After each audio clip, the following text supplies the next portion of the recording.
على رسوله الكريم أما بعد أعوذ بالله السميع العليم من الشيطان الرجيم من همزه ونفخه ونفثه لا يكلف الله نفسا إلا وسعها لها ما كسبت وعليها ما اكتسبت ربنا لا تؤاخذنا إن نسينا أو أخطأنا ربنا ولا تحمل علينا إصرا كما حملته على الذين من قبلنا ربنا ولا تحملنا ما لا طاقة لنا به واعف عنا واغفر لنا وارحمنا انت مولانا فانصرنا على القوم الكافرین۔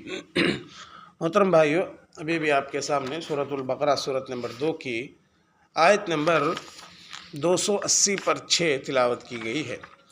اس سے پہلے درس میں بھی آپ کے سامنے اس سے پہلے آیت کریمہ اور یہ آیت کریمہ یعنی سورۃ البقرہ کی آخری 2 آیتیں تلاوت کی گئی تھی اور آخری 2 آیتوں کی فضیلت آپ کے سامنے بیان کی گئی تھی الحمدللہ، اور آخری 2 آیتوں میں سے پہلے آیت کا ترجمہ اور اس کی تفسیر ہم نے بیان کی۔ اب آخری آیت کریمہ دیکھیے سورۃ البقرہ کی، لا یکلف اللہ نفسا الا وسعها۔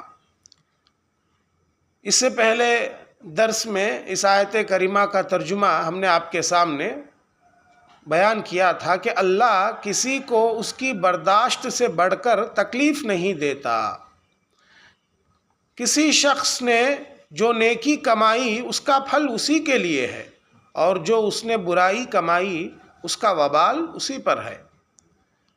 اللہ تعالیٰ یہ آیت کریمہ کس موقع پر نازل کیا وہ باتیں بھی آپ کے سامنے آئی کہ وَإِن تُبْدُوا مَا فِي أَنفُسِكُمْ أَوْ تُخْفُوهُ يُحَاسِبْكُمْ بِهِ اللَّهُ۔ جب یہ آیت کریمہ نازل ہوئی تو صحابہ پریشان ہو گئے تھے کہ اللہ تعالیٰ اس آیت کریمہ میں یہ بات بتلائے تھے کہ ہم تمہارے دلوں کے اندر آنے والی باتوں کا بھی حساب لیں گے۔ جب یہ آیت کریمہ اتری تو صحابہ پریشان ہو کر پیارے نبی صلی اللہ علیہ وسلم کے پاس آئے تھے کہ دل کا معاملہ تو ہمارے کنٹرول میں نہیں ہے، اے اللہ کے نبی صلی اللہ علیہ وسلم، دل کا معاملہ تو ہمارے کنٹرول میں نہیں ہے، لیکن اللہ تعالیٰ کہتے ہیں کہ دل کا بھی ہم حساب لیں گے۔ تو پیارے نبی صلی اللہ علیہ وسلم نے صحابہ کو سمجھایا تھا کہ اللہ کی بات سن کر تم ہمیشہ یہی بولو، قالوا سمعنا واطعنا، ہم نے سن لیا اور ہم فرما برداری کریں گے، ایسا ہی کہو۔ تو صحابہ نے کہا ہم نے سن لیا، وقالوا سمعنا واطعنا غفرانک ربنا والیک المصیر، کہ اے اللہ ہم نے سن لیا اور ہم تیری ہی اطاعت کریں گے، ہمارے گناہوں کو معاف فرما، ہم سب کو تیری طرف لوٹنا ہے۔ اس طرح جب صحابہ نے کہا تو اللہ نے اس موقع پر یہ آیت کریمہ نازل کی کہ اللہ اس کی طاقت سے بڑھ کر کسی کو تکلیف نہیں دیتا۔ یہ آیت کریمہ اتار کر اللہ نے صحابہ کو تسلی دیا کہ تمہارے دل کے اندر جو ارادے پیدا ہوں گے وہ تمہارے کنٹرول میں نہیں ہے، تو اس کا حساب ہم نہیں لیں گے۔ پہلی بات کو اللہ ختم کر دیا اس آیت کو اتار کر کے، اس آیت کریمہ کو نازل کر کے پہلی بات کو منسوخ اللہ نے کر دیا۔ تو یہ آیت کریمہ جب اتری تو صحابہ خوش ہو گئے، صحابہ کو تسلی ہو گئی، جو چیز ہمارے کنٹرول میں نہیں ہے اس کا حساب اب ہم کو دینے کی ضرورت نہیں ہے۔ دل کے اندر جو ارادے برے ارادے آتے ہیں ان برے ارادوں کا حساب اللہ نہیں لے گا جب تک کہ ہم اس پر عمل نہ کر لیں، جب تک کہ ہم اپنے زبان سے ان باتوں کو نہ نکالیں۔ اس کے بعد دیکھیے اللہ تعالیٰ دعا سکھا رہے ہیں، مومنوں کو کیسے دعا کرنا چاہیے وہ دعائیں اللہ تعالیٰ بیان کر رہے ہیں۔ مومن کیا دعا کرتے ہیں اللہ سے؟ ربنا لا تؤاخذنا ان نسینا او اخطأنا، اے ہمارے پروردگار اگر ہم سے بھول چوک میں کوئی غلطی ہو گئی ہے تو ہماری گرفت نہ کر۔ بھول چوک میں انجانے میں کوئی غلطی ہو گئی ہے تو اس کی گرفت نہ کر۔ جب مومن اللہ سے یہ کہتا ہے تو اللہ جواب دیتے ہیں اس کا۔ حدیث کے اندر پیارے نبی صلی اللہ علیہ وسلم نے فرمایا جب مومن یہ دعا کرتا ہے تو اللہ کہتے ہیں ہم نے سن لیا اور ہم قبول کر لیں گے۔ اور ایک حدیث میں ہے کہ جب مومن یہ دعا کرتا ہے تو اللہ اس کا جواب دیتے ہوئے کہتے ہیں ہم اسی طرح کریں گے۔ اور پھر دعا دیکھیے، ربنا ولا تحمل علینا اسرا کما حملته علی الذین من قبلنا، اے ہمارے پروردگار ہم پر ایسا بوجھ نہ ڈال جو تو نے ہم سے پہلے لوگوں پر ڈالا تھا۔ اللہ سے مومن اس طرح بھی دعا کرتے ہیں کہ ہم سے پہلے لوگوں پر جو بوجھ ڈالا تھا ایسا بوجھ ہم پر نہ ڈال، ہم پر آسانیاں پیدا فرما۔ ہم دیکھتے ہیں کہ اللہ تعالیٰ امت محمدیہ میں پیدا کر کے ہمارے اوپر کتنا بڑا احسان کیا، اور امت محمدیہ پر جتنے آسانیاں ہیں گزری ہوئے امتوں میں اتنی آسانیاں نہیں تھی۔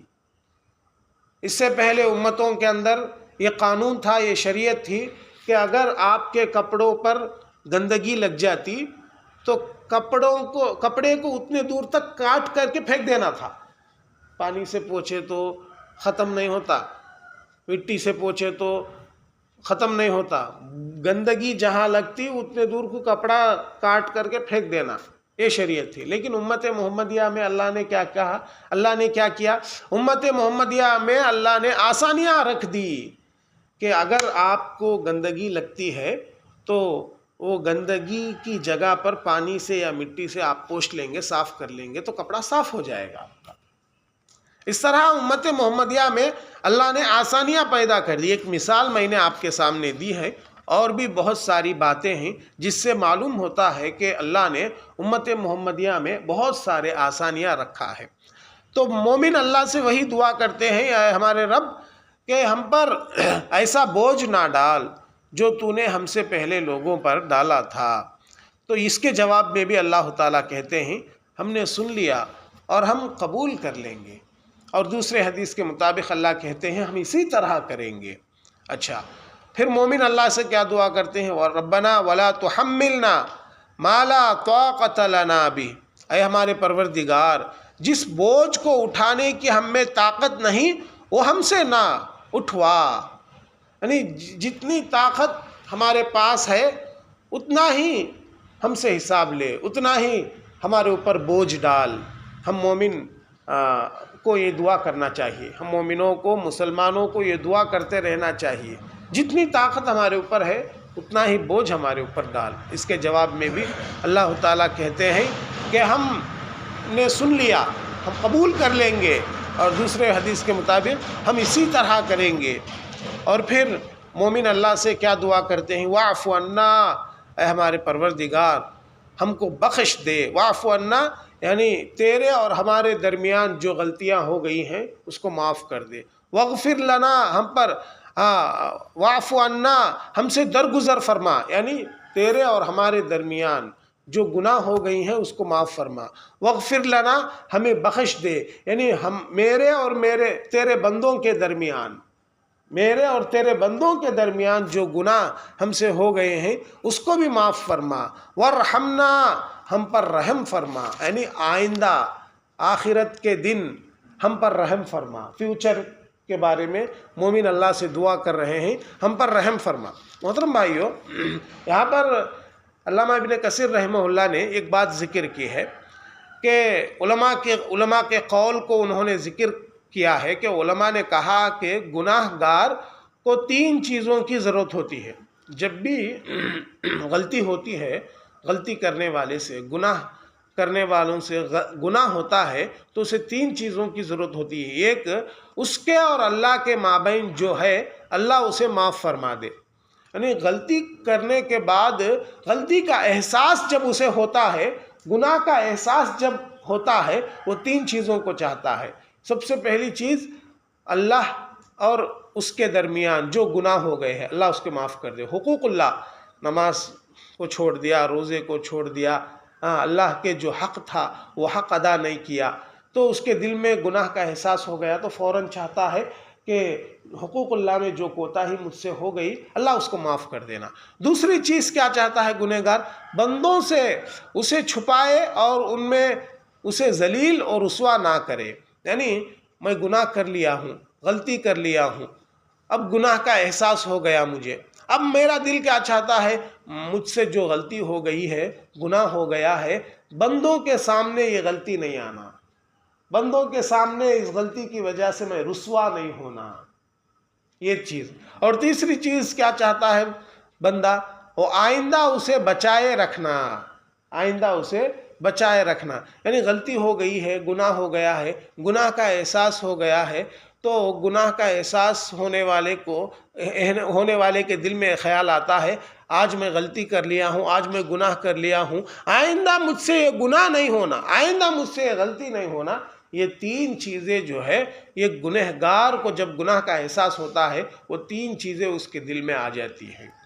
تو واعف عنا واغفر لنا وارحمنا، یہ تین الفاظ کے اندر یہ تین باتوں کا ذکر ہے، علماء کہتے ہیں۔ تو اللہ سے ہم کو بار بار یہ دعائیں کرتے رہنا چاہیے۔ سورۃ البقرہ کے آخری میں جو آیتیں آئی ہیں بار بار اس کا ورد کرتے رہنا چاہیے۔ ربنا لا تؤاخذنا ان نسینا او اخطأنا ربنا ولا تحمل علينا اصرا كما حملته على الذين من قبلنا ربنا ولا تحملنا ما لا طاقة لنا به واعف عنا واغفر لنا وارحمنا انت مولانا۔ تو ہی ہماری مدد کرنے والا ہے، ہمارا ناصر ہے، ہمارا کارساز ہے، ہماری حفاظت کرنے والا ہے، ہمارا بھروسہ، ہمارا توکل تیرے اوپر ہے، تو ہی ہمارا مولا ہے، ہمارا کارساز ہے۔ دیکھو کتنی عاجزی ہے ان دعاؤں کے اندر، اللہ سے ہم کیسے عاجز ہو کر مانگ رہے ہیں۔ یہ عاجزی اللہ کو بہت پسند آتی ہے۔ انت مولانا، تو ہی ہماری مدد کرنے والا ہے، تیرے علاوہ کوئی نہیں ہے مدد کرنے والا۔ فانصرنا علی القوم الکافرین، کہ کافروں کے مقابلے میں ہماری مدد فرما۔ یہ جو کافر ہیں تیری عبادت سے روگردانی کر رہے ہیں، تیری عبادت سے منہ پھیر رہے ہیں، ایسے لوگوں کے اوپر ہماری مدد فرما، ہم کو غلبہ عطا فرما۔ امام ابن جریر نے ابو اسحاق سے روایت کیا ہے، حضرت معاذ رضی اللہ تعالیٰ عنہ جب اس صورت کے آخر میں فانصرنا علی القوم الکافرین پڑھتے تو یہ پڑھنے کے بعد کہتے تھے آمین۔ یعنی دعاؤں کے الفاظ ہیں نا، دعاؤں کے الفاظ آنے کے بعد، دعاؤں کا تذکرہ آنے کے بعد معاذ رضی اللہ تعالیٰ عنہ کیا کہتے تھے؟ آمین کہتے تھے۔ تو ہم کو بھی صحابی کے اس عمل پر عمل کرنا اگر چاہتے ہیں تو عمل کر سکتے ہیں۔ کوئی سورۃ البقرہ کی آخری آیتیں پڑھتا ہے، آخری آیتیں پڑھنے کے بعد فانصرنا علی القوم الکافرین کہنے کے بعد آمین اگر بولنا چاہے تو آمین بول سکتا ہے۔ تو لہٰذا یہاں پر سورۃ البقرہ کی تفسیر ہماری ختم ہوتی ہے۔ تقریباً 11 مہینے پہلے ہم نے اللہ کی توفیق سے سورۃ البقرہ کی تفسیر کو شروع کیا تھا۔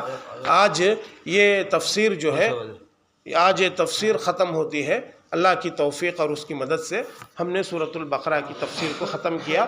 کل انشاءاللہ سورہ آل عمران کی تفسیر کو شروع کریں گے۔ اللہ سے دعا ہے اللہ مجھ کہنے والے آپ سبھی سننے والوں کو کہی سنی باتوں پر کہنے سننے سے زیادہ عمل کرنے کی توفیق عطا فرما۔